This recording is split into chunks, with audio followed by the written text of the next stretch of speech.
Hello friends, welcome to my class. कैसे हो आप सभी? आई होप अच्छे होंगे, बढ़िया होंगे।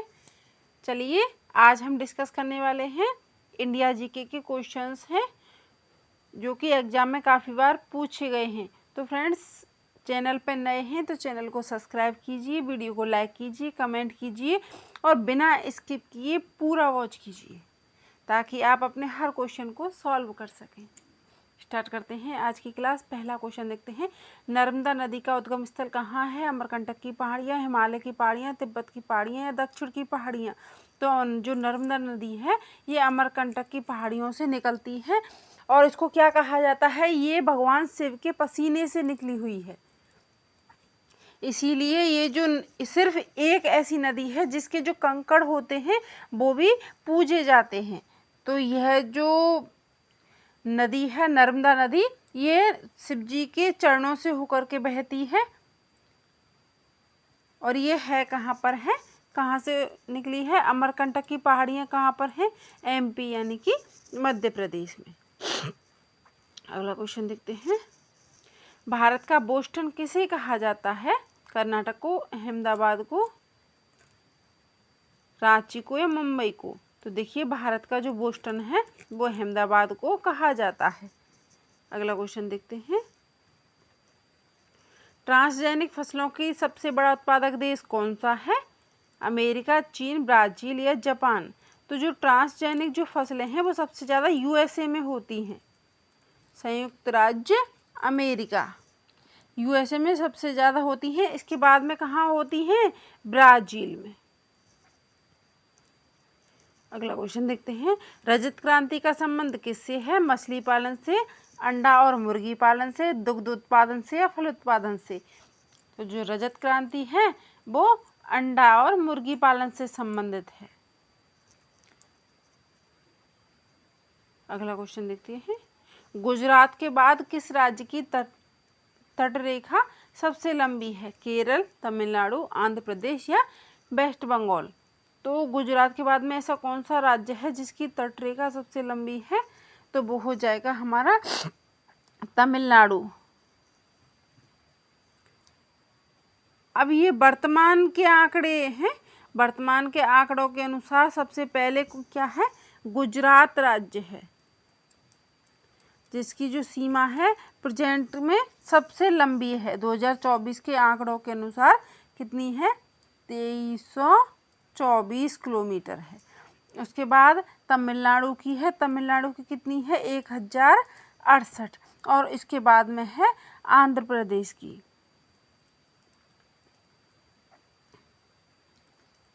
आंध्र प्रदेश की कितनी है? 1053। अगर बात करें 2011 के आंकड़ों की तो 2011 के आंकड़ों के अनुसार तो आंध्र प्रदेश हो जाएगा और 2024 के आंकड़ों के अनुसार तमिलनाडु राज्य हो जाएगा। अब आप एग्जाम में देख लेना कौन सा आता है। कोरोमंडल तट किस राज्य में स्थित है? तमिलनाडु, केरल, गुजरात या गोवा? तो जो कोरोमंडल तट है ये तमिलनाडु और आंध्र प्रदेश, तमिलनाडु और आंध्र प्रदेश में स्थित है।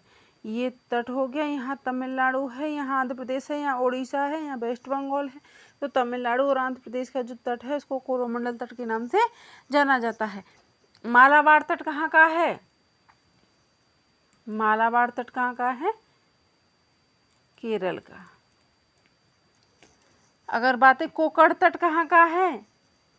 तो महाराष्ट्र व गोवा का। कौन सा है? कोकण तट। अगर बात करें कन्नड़ तट, कन्नड़ तट कहाँ का है? तो वो हो जाएगा कर्नाटक। कर्नाटक सेम हो जाते हैं, ऐसे याद हो जाएगा। अगला क्वेश्चन देखते हैं, माजुली द्वीप किस नदी पर स्थित है? ब्रह्मपुत्र नदी, गंगा नदी, ताप्ती नदी या यमुना नदी? तो जो माजुली द्वीप है ये ब्रह्मपुत्र नदी पर स्थित है, ये सबसे बड़ा द्वीप है। अगला क्वेश्चन देखते हैं, धौली गंगा जल विद्युत परियोजना किस राज्य में स्थित है? पंजाब, हरियाणा, उत्तराखंड, या केरल? तो देखिए धौली गंगा जो है वो उत्तराखंड में स्थित है।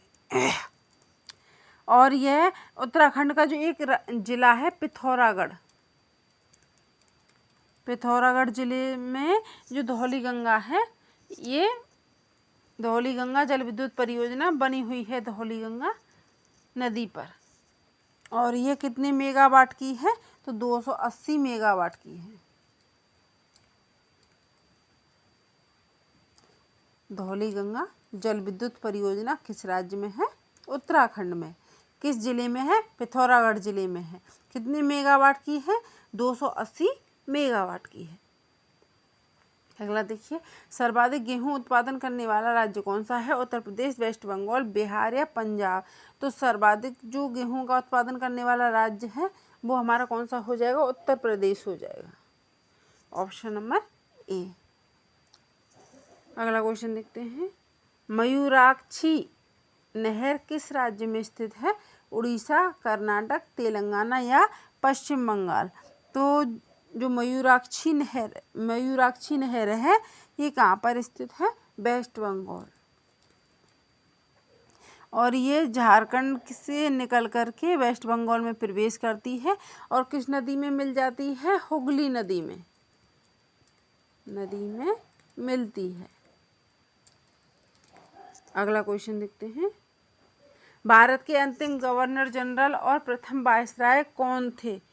तो देखिए भारत के अंतिम गवर्नर जनरल और प्रथम viceroy Lord Lytton, Lord Canning, Lord Charles Hardinge या चेम्सफोर्ड? तो हमारा करेक्ट आंसर हो जाएगा option number B, Lord Canning अंतिम गवर्नर जनरल और प्रथम वायसराय थे। जब 1947 में देश आज़ाद हो गया था तो उस समय कौन अंतिम वायसराय थे?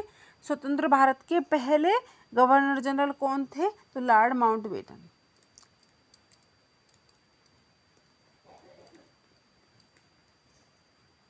अगला क्वेश्चन देखते हैं, शिमला से तिब्बत को कौन सा दर्रा जोड़ता है? सिपकीला दर्रा, बनिहाल दर्रा, जोजिला दर्रा या भोरघाट दर्रा? तो देखिए जो शिमला है इसको तिब्बत से सिपकीला दर्रा जोड़ता है।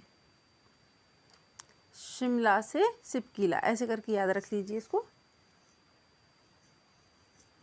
शिमला से सिपकीला। अगर हम और इन दर्रों की बात करें, जैसे कि भोरघाट दर्रा है, ये कहाँ पर है? तो ये महाराष्ट्र में। अगर बात करें बनिहाल दर्रा है, ये बनिहाल दर्रा कहाँ पर है? जम्मू एंड कश्मीर में है। जोजिला दर्रा कहाँ पर है?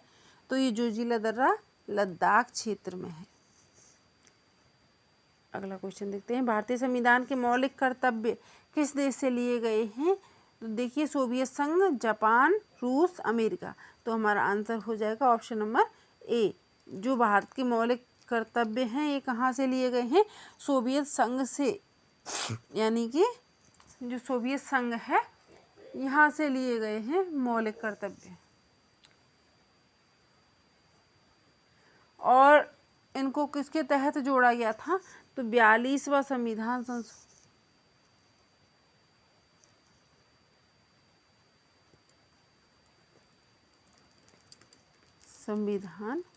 संशोधन ये हुआ कब था? 1976 ईस्वी में ये हुआ था, इसके तहत जोड़े गए थे। अगला क्वेश्चन देखते हैं,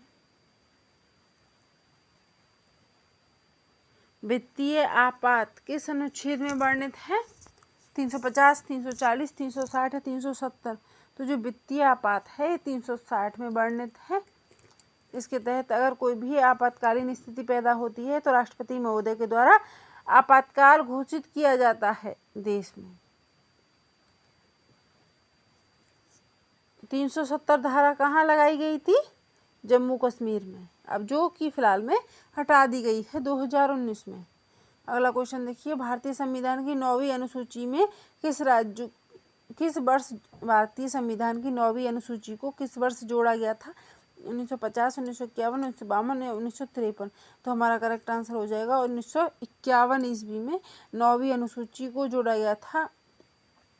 और किस संविधान संशोधन द्वारा? प्रथम संविधान संशोधन द्वारा इसको जोड़ा गया था 1951 में। अगला क्वेश्चन देखते हैं, पृथ्वी और सूर्य के बीच के ग्रह कौन कौन से हैं? बृहस्पति और शनि, शुक्र और बृहस्पति, यूरेनस और नेपच्यून, बुध और शुक्र। तो देखिए पृथ्वी और सूर्य के बीच के जो ग्रह हैं वो हमारे कौन से हैं, बुध और शुक्र हैं। Option number D. अगर बात करें कि आंतरिक ग्रह कौन कौन से होते हैं, तो देखिए आंतरिक ग्रह जो होते हैं वो होते हैं बुध, शुक्र, पृथ्वी, इसके साथ साथ मंगल यानी कि मार्स।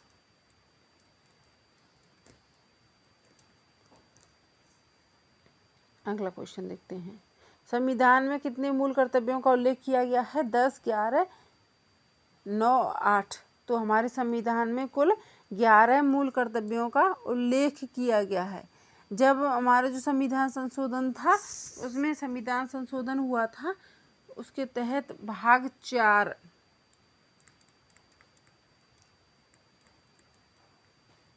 ए में अनुच्छेद 51A के तहत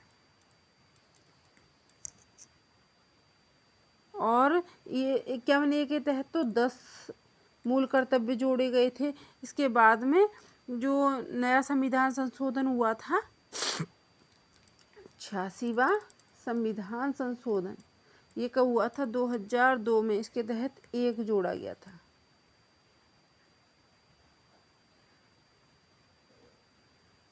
अगला क्वेश्चन देखते हैं। भारत का प्रधानमंत्री नियुक्त होने के लिए कम से कम कितनी आयु होनी चाहिए? 30 वर्ष, 25 वर्ष, 35 वर्ष या 40 वर्ष? तो भारत का जो प्रधानमंत्री है उसके लिए न्यूनतम आयु 25 वर्ष होनी चाहिए।